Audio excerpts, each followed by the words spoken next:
What's up, guys? Welcome back to Esk8 Exchange, the podcast where we talk about electric skateboards, MBoards, board bumpers, the convention, whatever electric skateboard related topics you really want to talk about. That's this show. This week we've got a show planned. I feel like last time we did have a show written, but maybe the week before we kind of just like were winging it. But this week I think we do have a relatively decent show. But to start out, like always, I want to talk about the convention really quick, give everyone a couple updates. People have been following along, so I want to give you guys updates. So, a couple updates. One, tickets still for sale. So if you're planning coming, when this episode comes out, if you're watching it on Saturday, it's 1 week, officially 1 week until the convention, and there's still tickets to be bought. So please buy your tickets as soon as possible so we can make sure we have enough, swag bags for everybody, stuff like that. We'll have shirts and stuff made. So get your shirts or get your tickets at eastgatecon.com/tickets, I believe. But the link will be in the description, and we'll put it up on the screen maybe. Maybe not. Maybe we'll forget. I don't know. But it'll be in the description for sure. Okay, a couple updates about the convention. I think our list of vendors is no change. I think we're still at like 18, 19 vendors or something like that. If you want to see the entire list of vendors, go check out our website. That's the most updated. Like I don't want to throw it in the video and then like it changed or something. So like the website's always up to date. So go check out our website if you haven't already. If you guys can't come, that is a shame. I don't know what to say, but that's a shame. I hope people show up. I hope people can get off of work. That's the biggest thing is getting off of work. But it's going to be a lot of fun. I think it's probably like the biggest Eastgate like event, at least since COVID, for sure. Oh, 100%. Since COVID, for sure. But it's going to be a lot of fun. I'm really stoked. The race is coming together very well. We got some racers signing up.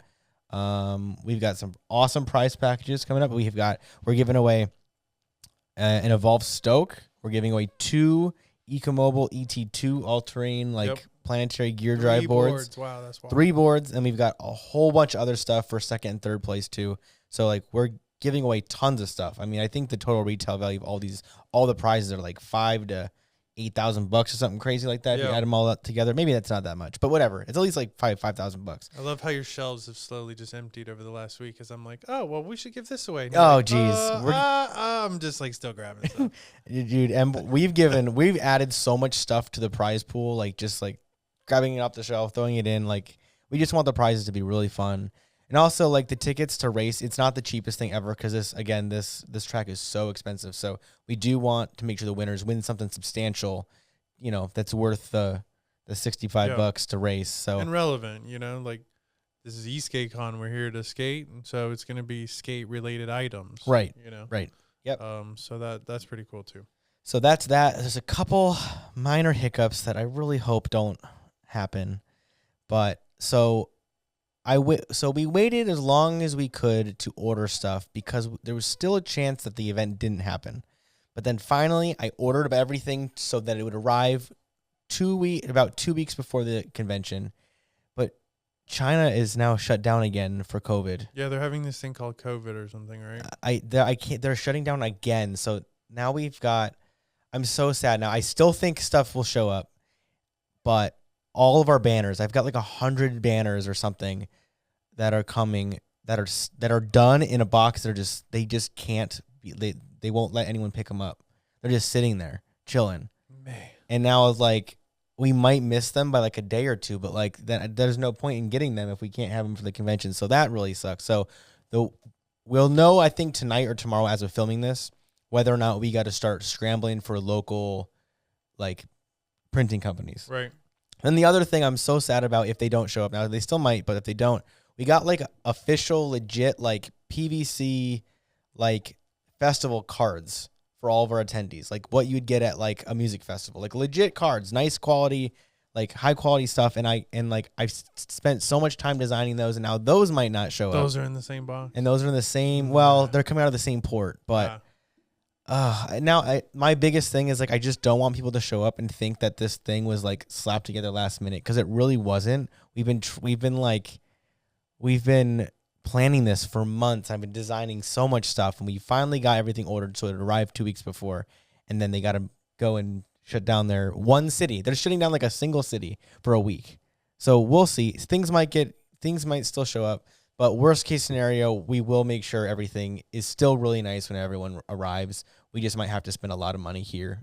Just so here. happens to be like their manufacturing capitals. Yeah. One of them. Right. So yeah, that sucks, man. It really does suck, but again, we will make sure we have banners. We'll make sure when you walk in, it looks awesome. It just might cost me a fortune to do it now, but this whole event was going to cost me a fortune anyway, so is what it is. But the problem is I had a chance, I think, at breaking even. But now with the banner thing, if I have to go and buy 100 banners and all those passes, I think then we actually do lose money on the event. Yeah. So that kind of sucks. That's but we'll see. Just breathe it out, bro. Yeah, we'll see. It's very stressful. Actually, this event's been very stressful to plan just because, I don't know. It's just a lot of things. It's year one, so it's year one. It is. You're gonna learn a whole bunch. You're gonna have a whole different list of things to worry about next year. But you've got a support team to lean on. So as long as you do that, you'll be all right. I think next year's gonna be awesome. Well, the first year we had to make sure people were gonna show up, but now next year, I think we'll get 10 to 15 vendors to say yes right away, and then we'll know. Okay, well, 15 vendors is enough to put on an event of some kind. Right. So we'll start buying things right away. But I can't wait to tell people no next year. Like we don't want you. We don't want your brand's not cool enough. You mean the email you didn't answer from last year? Now you're responding? No, thank you. Yeah. No. Yeah. I mean, just kidding. Just kidding. We'll tag you. What we probably right. What we probably will do is, of course, next year we want it to be better. So the vendor fee will probably be higher, but anyone who committed this year, we're gonna probably lock them in at the same price. We're going to honor the price of this year because you guys were all of our current vendors were cool enough to believe in the project, to actually put some money up to help make this thing happen. And they deserve credit for that. So anyway, if you're a confirmed vendor and you're listening, thank you so much because literally, I mean, this would not have happened. Okay. So anyway, I think that's enough for convention updates. I mean, we're all stressing out over here, but the stress will be worth the smiling faces that we see come convention day. So usually people who actually participate in things are all really cool. Right. So I said, man, it'll be fine. Yeah, it'll be all right. Cool. People are chill. So we'll the event's happening, the venues, the track's there. That's all. That's all that most people care about, really. They don't care if they have a pass or not. It's gonna be pretty nice. We'll have prizes. We'll have food. We'll have the track. I think mostly that's what people care about. The banners and the passes. I think some people might care, some people might not, but I care. Also, all of our super cool raffle prizes. Yes. Oh, guys, I forgot. That's a whole other table. That's a whole other thing. So we're doing a whole raffle. So when you come in, everybody gets like 2 or 3 raffle tickets just from showing up. And then we'll sell raffle tickets for like $1 or something. And then we're going to have like 10 to 20 different little boxes you can put your tickets in that will draw of all kinds of different stuff we're giving away. Yeah. Like Eastgate parts. I think Shredlight's putting up some lights. Yep. Just all kinds of stuff. So it's going to be a lot of fun. A bunch of wheels. Yes, lots of wheels. I think we got a Fock box in there. And we'll see what else. I don't know. I'm sure that list is going to change. So anyways, so that's going to be a lot of fun. It's just going to be a lot of opportunity for people to leave with a lot of stuff. Bring your cash. Bring some cash. Yeah, bring some cash just for drinks and snacks and whatever else. Help support the event so maybe we don't go so negative on this thing. That would be nice. Yeah, I mean, it's, there'll be enough to do to hang out. If you want to be there all day, there's enough boards to ride. The, man, I don't even know if she'd say it, but those briefcases showed up today, which was pretty exciting. Yeah. Hunter boards, man. Wow. Their stuff. So they ship all their boards in rifle cases, like hard shelled cases. Big ones. And we got one arrived today that we'll be bringing to the convention for them. That thing looks beastly. Now we can't open it. They have this like the biggest padlock I've ever seen on it, which we wouldn't open it anyway. Not that we would open it anyway. We're not going to open it anyway. We told we don't know that there's 2,492,000 different combinations or anything right. Yeah. If we wanted to, I could crack that in an hour. I've done that. I found a bike lock one day. I just found one. And I was like, oh, that's cool. There's 4 digits. So I just sat there, went 001, 002, 003, and it opened up at like 6,000 something. Oh, man. It only took me like 2 hours. He was a lonely child. You were bored. I was bored. I took 2 hours, but then I have a bike lock for free. I mean, I get it. I guess it wouldn't be that hard because you can like feel when it unlocks. I mean, there's a 50-50 chance you break it in the first 5,000. So, I mean, So good job, Maddie. So, anyways, I'm glad you got him. So if we really wanted to, I could probably break into it in 2 hours. It's also worth noting that this is the last time that we will be talking about the convention in future tense, because there will not be another episode until after the convention has happened. So awesome thing about the podcast is we should have a ton of people. So there's a lot of people going to be in town. So in theory, we'll have like 4 or 5 episodes with some really awesome guests here. So we don't have anyone booked yet. But yeah, I think we're done like with the buildup of it after today. Like, it's gonna happen. It's gonna happen. Tell you about what happened, and then we'll go on to our regularly scheduled podcasting. But hopefully we'll have a lot of different awesome guests here that will talk about their businesses and their things and what they'd like to do and whatever. So we'll have 19 vendors, and I doubt we'll get 19 of them in here, but hopefully we'll get like 3 or 4 of them. But anyways, we'll work on that, and then hopefully those episodes will be awesome. Okay, so actually moving on with the show, enough with the convention. But so I actually have a few things written down. Last week or the week before, we had these awesome ideas, and we literally could not remember them. So you were like mid-conversation, like, hold on, write this down. So we wrote down a few things. Okay, one, we were talking about yesterday or the day before, whatever. What is up with people, the community as a whole? I'd like to say the average. What's the average like demographic of the Eastgate community? What, like 20 to 40? Yeah, sure. I was gonna say 30. So sure. Okay, I'd like to think that the average 20 to 40-year-old dude is like a chill person, right? But it like seemingly does not seem like that. It seems like I don't know what's wrong with everybody, but everyone's got to stick up their ass. Everybody, not everybody. There's some really cool people, but it seems like social media, like in this community, is just like so bad. Like everyone's just kind of an ass. Yeah. Like I think it just feels that way. Yeah. Because those are the people that are the loudest voices. Yeah. Like there's not a lot of people out there like fighting very hard for positivity. Like people just either are positive or they aren't. But I feel like the people who aren't are very loud about that. Right. The fact about that. Yeah. So I feel like it's not good to say that it's even the majority. No, it's really not. It's only a handful of bad apples, but like it just bothers me. Like we see this post on Instagram. It's like it's a photo of these wheels, some wheels. People are asking questions about it or whatever, and then some dude goes, "I heard they ride like shit." Right. What? You heard that from who? After he had asked about them. Right. He wanted to know about them, and then he said, "Oh, well, I heard they ride like shit." Like so why? So now someone else is gonna read that and go, "Oh, they must ride like shit," but no real actual valid opinion or anything has been contributed. Right. It's not like I've owned these for 2 months. I hate them. Okay, that's a valid opinion. Okay, but like, what? I just can't. I cannot imagine me going on Instagram, finding a picture of a board or some wheels, and go, "I heard these suck." Right. What? Where? And what's the angle? Why? Why? What I don't get that. Do you think it has to do with the age? Do you think it has to do with the fact that it's a very male-dominated industry? Do you think that it's also like kind of a competitive industry? You know what though? But here's the thing: like I've participated and I've been on forums and on pages of like 3D printing and like different communities that are mostly men, and it's not this way. It's very supportive.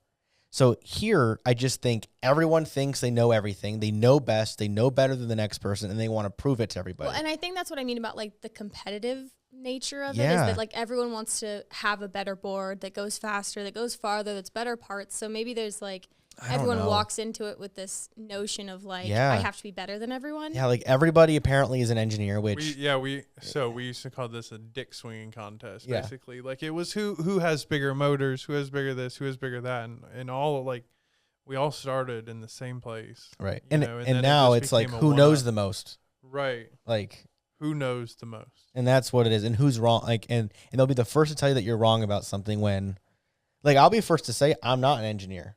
All I do is I try to design parts that I like, and I think that other people will like them too. That's been my mission statement from the beginning. Is to bring parts to market that I enjoy using, that I think other people will like too. Because the worst case scenario, I end up with inventory full of things that I like. That's what I want. That was what my thought process was. 1,000 boards for Mike to ride. Like there's nothing we sell in our store that I absolutely can't stand. Now there's like our basic ESCs that are not the best ESCs. That's not something. There's not the ones that I would go for because my budget for boards are just limitless. I guess like I don't have a limit for. But if I was trying to build a board for very, very cheap, some of those are awesome. You just talked about one today that you could take through the airport. Like you could easily just put one together in 30 minutes. Like there's a couple boards that I think I'm gonna either build a board or something to ride through the airport, with just parts where I don't really care if it gets confiscated. Okay, I got taken. Right. Oh well.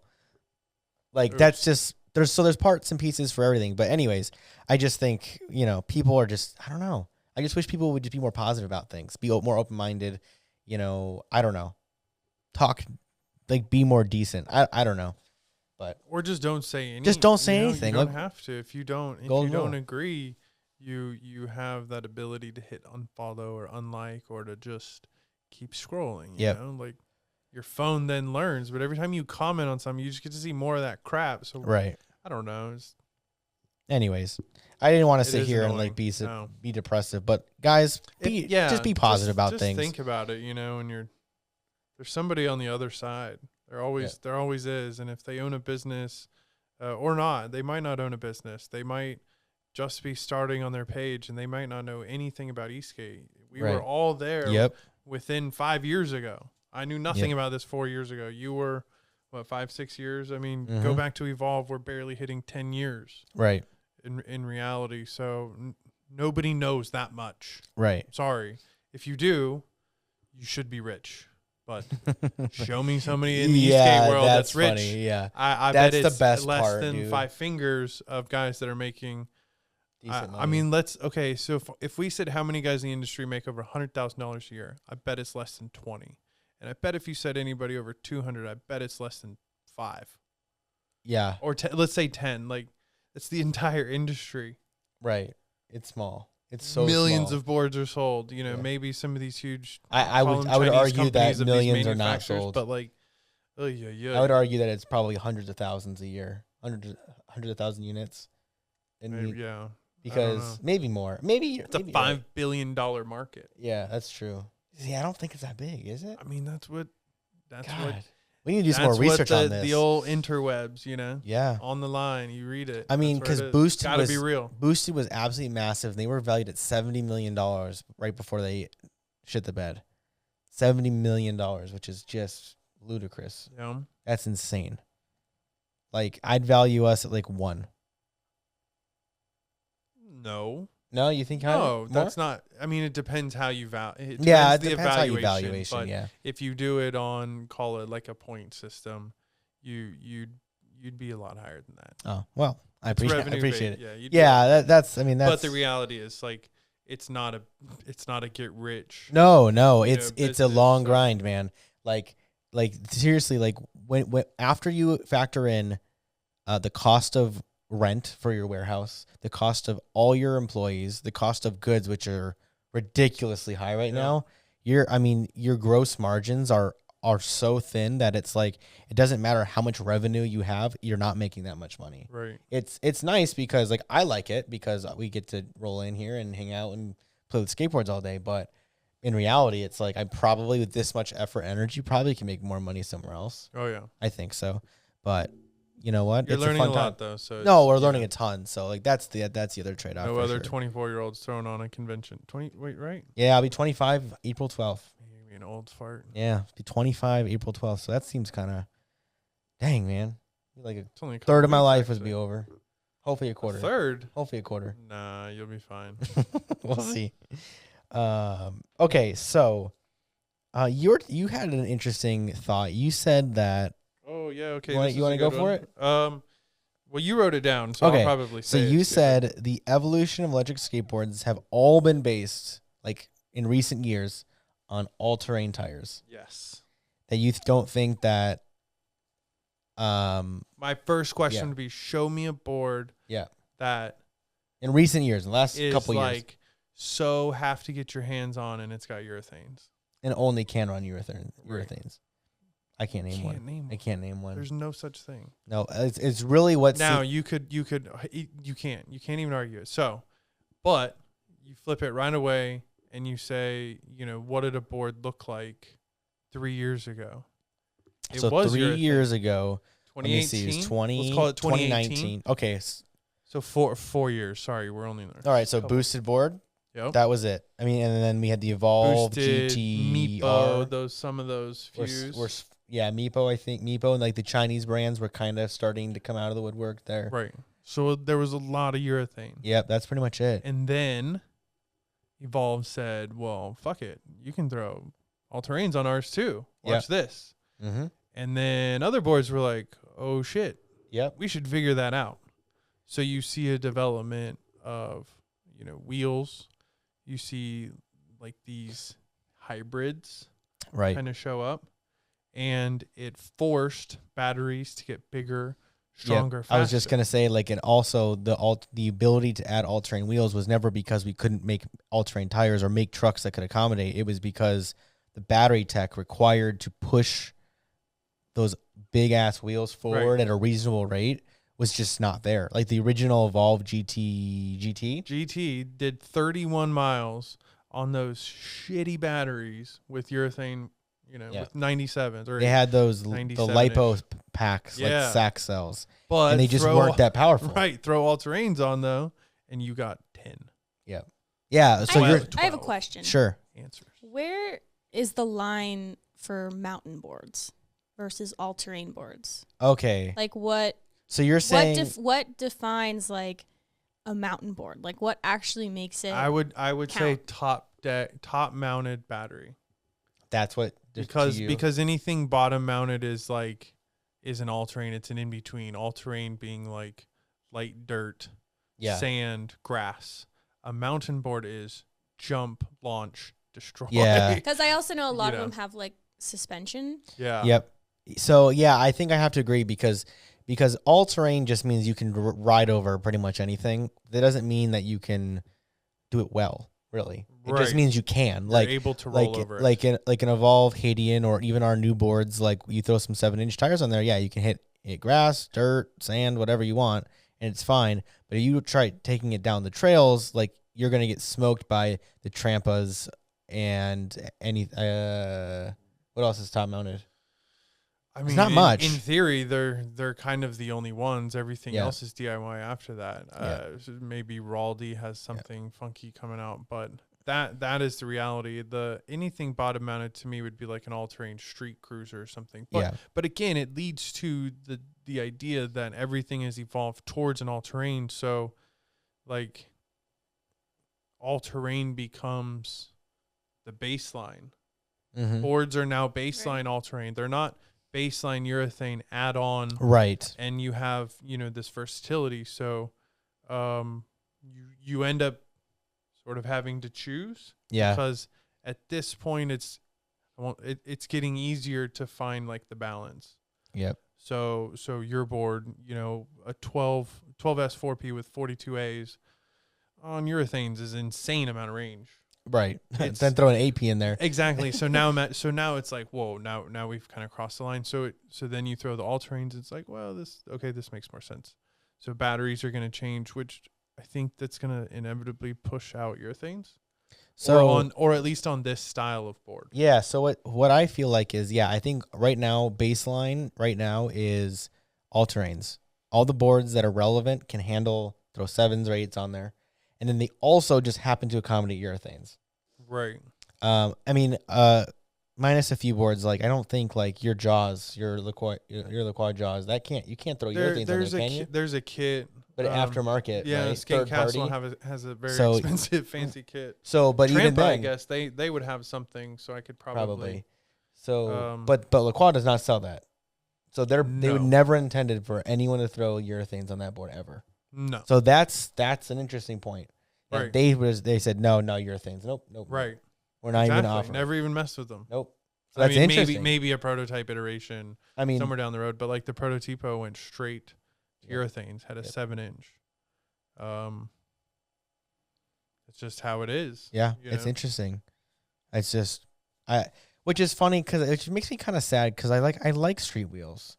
Like, I like all terrains. Like, I'm not gonna lie. If I have to pick, if I had to do one forever, it'd be all terrains. But there's something special about riding like a set of skateboard wheels because they're still like, you go from, I don't know, like, I feel like you're more skating when you're on urethane. You get all the feels, right? You feel the ground, you feel everything, and then you go on all terrain wheels or pneumatics, and you're just like, I'm standing on a platform, and I feel like the skating element is a little bit missed a bit. But would there be a reason besides price, I guess, that would drive anyone to urethanes over all terrains? Because I mean, they're more comfortable, they're more versatile. Like, but I know that they are more expensive, right? You know what's so funny though is like all terrain. Like, if you wanted to look at Evolve, let's just pretend. Let's look at Evolves. They got the 107s. They have the your 7-inch. If you just compare those, right? Strictly at price, you know which one costs them more money? The urethanes do, and they charge less money for them. The margins on all-terrain tires are, and wheel, like the whole wheels, is ridiculously, it's insane. It's wild because the hubs cost like $1 a piece, and they sell them for $65, which is wild. Doesn't make any sense. Well, and there's turnover with pneumatics too, so that's and there's also turnover, which means they're just continuing to generate money. If you consistently ride, right, you could go through a set of pneumatics in a month.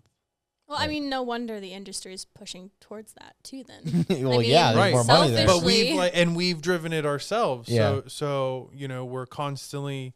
Like, how often do I check? Like, oh, man, I got to find a new tire manufacturer. Like, we can't get enough of them. Yeah. You just cannot get enough of them because people can't get enough of them. They all want to convert.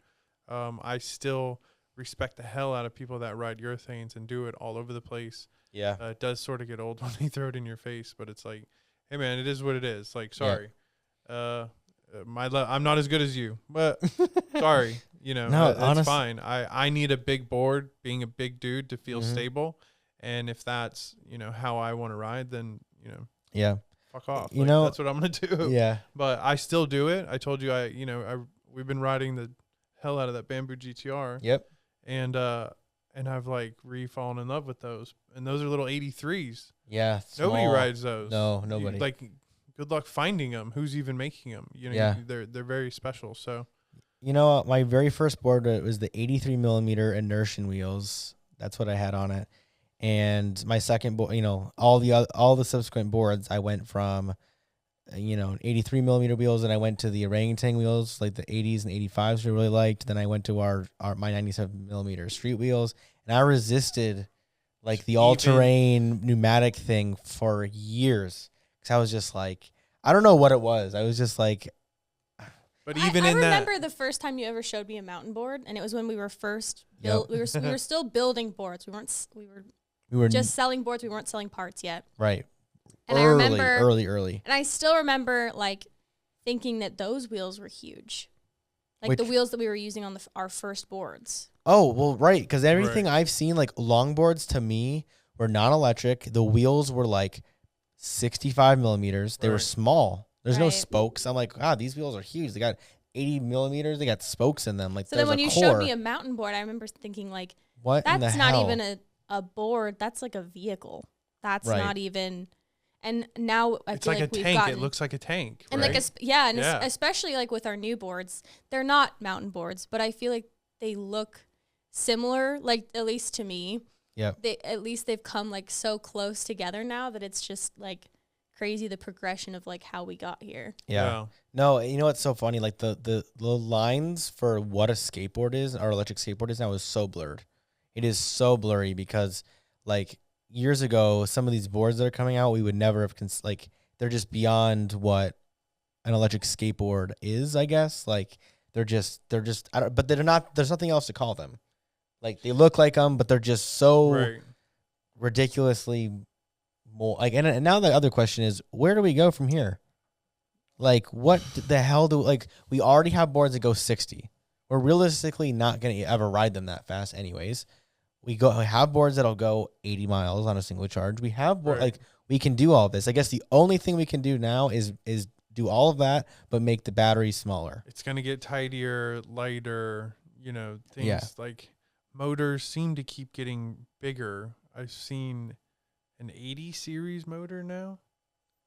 Like I don't know. Like, again, what for? Will seem to the motors aren't being made for Eastgate. We all understand that. Yeah, right. It's a pretty common motor that you can use buy for off the tons shelf of stuff. to do for tons and tons and tons of things. We happen to use it in this application. So I guess at some point, if you find all the electronics, that's what drives evolution and finding what the limit is, and then now what's the in between? Yeah, because car engines have done it. They've gotten bigger and bigger and bigger, but yet they all fit inside of the same hood. So how is that possible? That's what I was just gonna. I was just gonna compare it to cars. That like it was obviously like much longer that it took cars to evolve to what they are today. Right. And it was much shorter in the Eastgate industry. But I feel like once you get to a point where it's all that anyone needs, like a car today is all that anyone needs. It gets you as far as you need to go. It lasts as long as you need it to last for. And now it's just like focusing on the technology, the extra features, the stuff where it's like no one really needs that, but it's just an advertising point.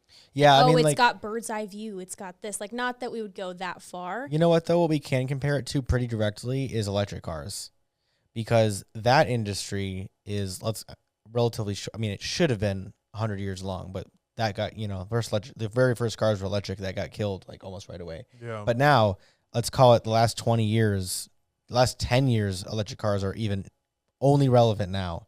And like the progression of what like the only option was like a Nissan Leaf for a while. And now we're all the way down to a Tesla Model S Plaid.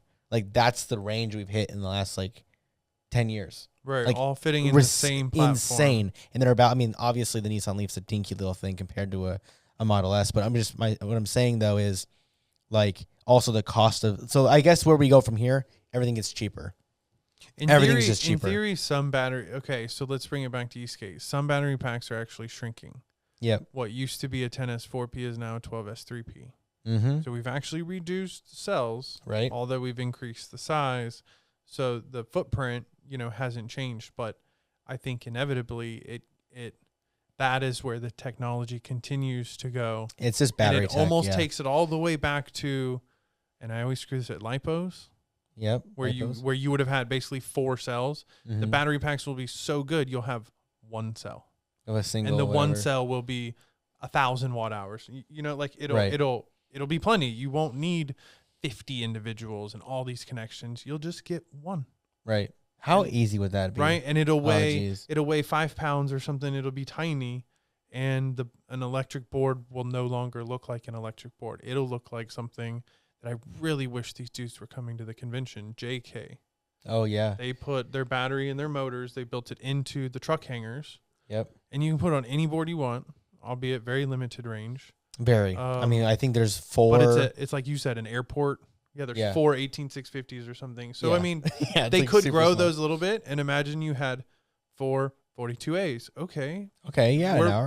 You almost a 10S1P. You have an 8S1P, right? In theory. You're saying 4 in each side, right? Yeah.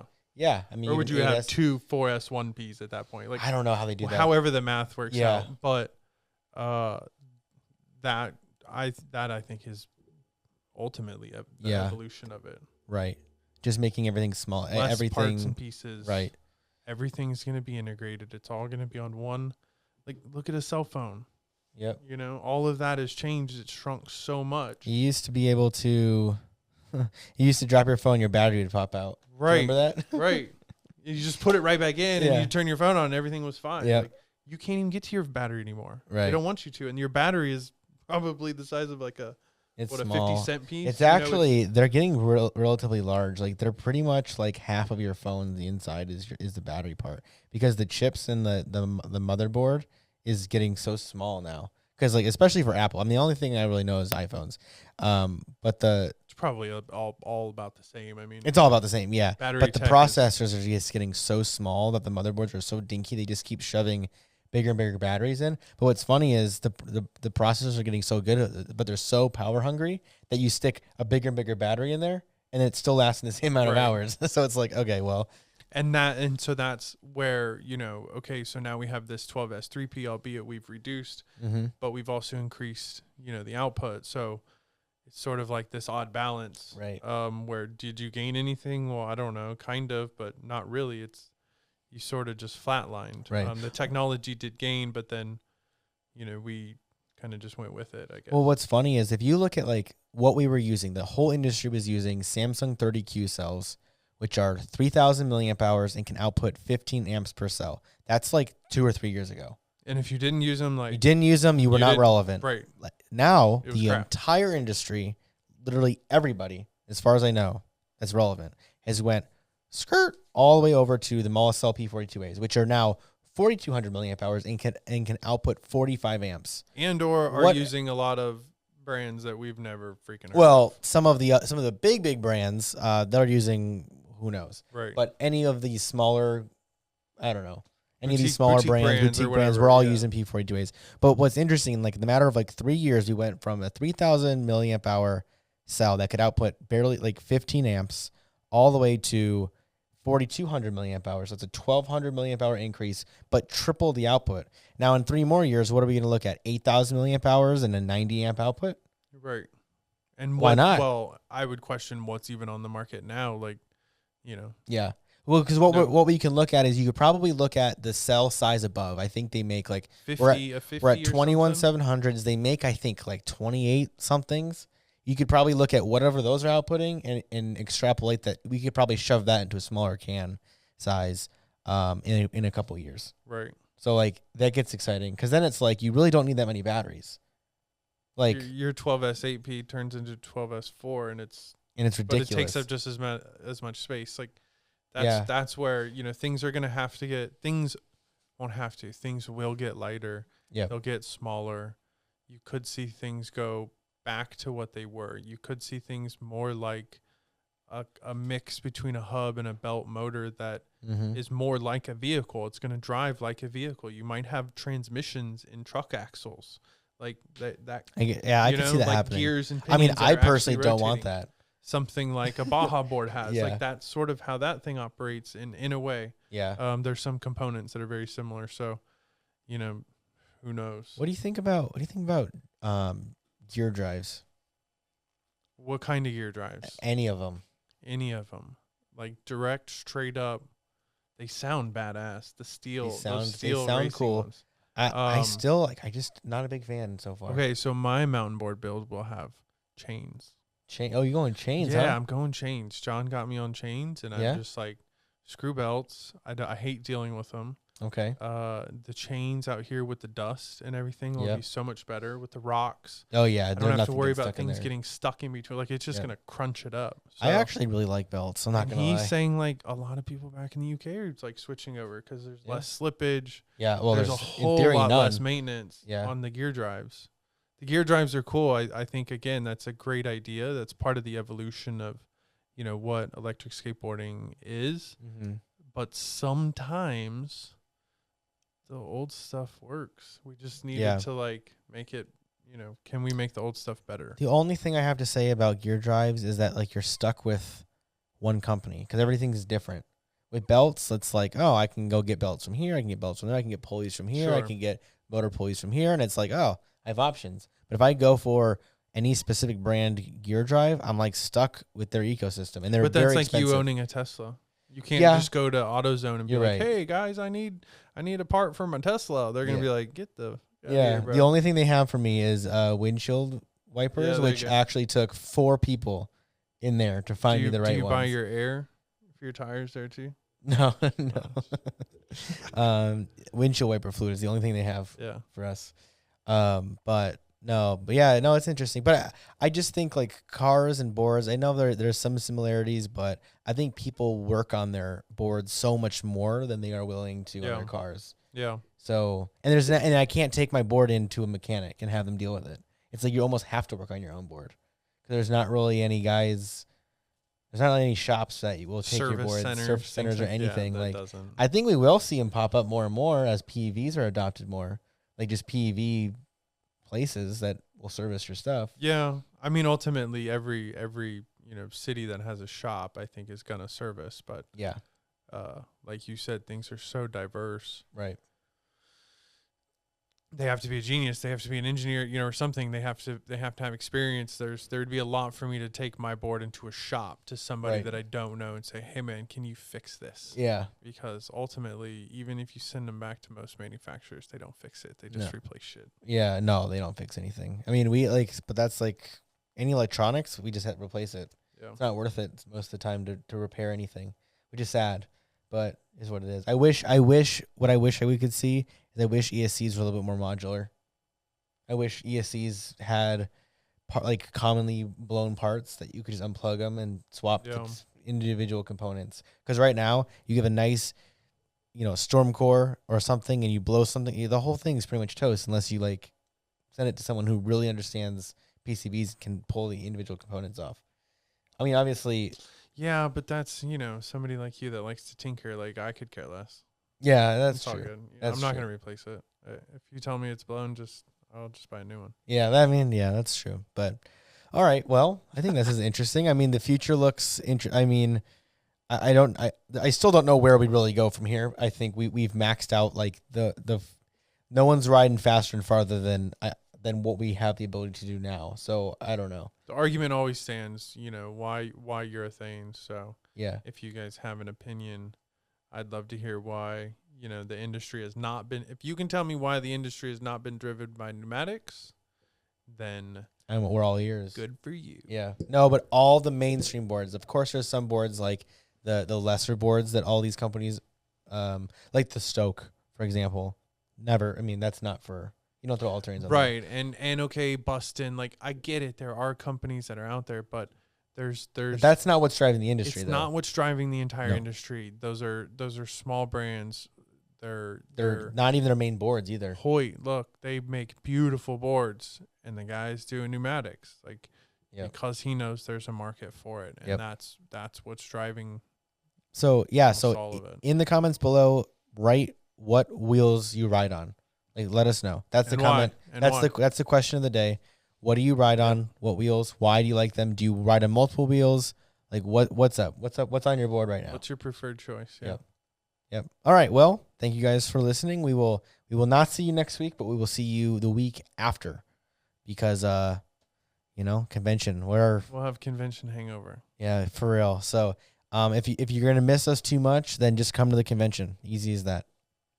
There will be so much content. You will not be missing convention. So much fun. I'm so excited, dude. Bring your cameras. Yeah, the amount of content that's gonna come pouring out of this convention is just gonna be insane. I really wanted to do an outfit thing, but I think it's gonna be crazy enough. An outfit thing, for the group ride. Oh yeah, I feel you. But that's gonna be cool. We've got a cool route. After working on that, I'm pretty excited about that. Yeah, that's exciting. All right, guys. Again, buy your tickets, please. Come support. Come hang out, and we will see you soon. We out. We're out.